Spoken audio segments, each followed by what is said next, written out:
Scotty, what are you doing? What have you won? 3, 2, 1, and action, Xander. So. All right. Jesus. What a mess. All right.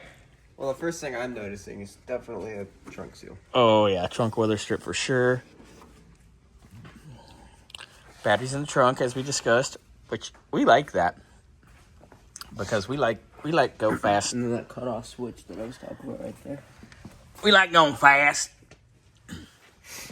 All right, so looks like most of the carpet and interior stuff, sill plates, it's all living here in the trunk. So this fuel cap is faux, and this fuel cap is functional. So the flange is in here.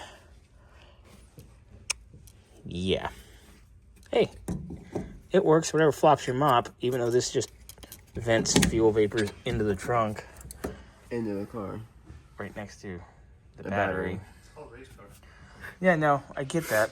But even my race car has a vent tube that goes outside. Bitch. So we might want to... If you keep it off the wall.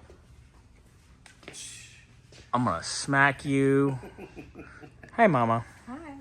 Mama's just hanging out here. She likes hanging out here. Anyway, so in this box, there's control arms. They're newish used. They look like they've been bolted on, but haven't really been used. But we noticed the ball joints, no And then grease fitting. these ball joints don't have a grease. Upper ball wait. joints. Oh, they actually have grease fittings.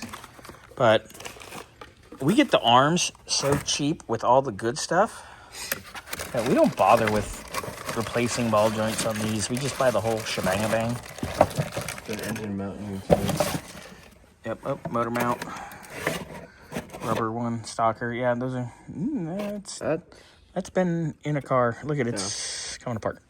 Anyway, all right, so just a general inventory, look around. Nothing too major. Definitely want to talk about this, because with this, I'm not a fan. But, all right, we're done playing with our junk in the trunk.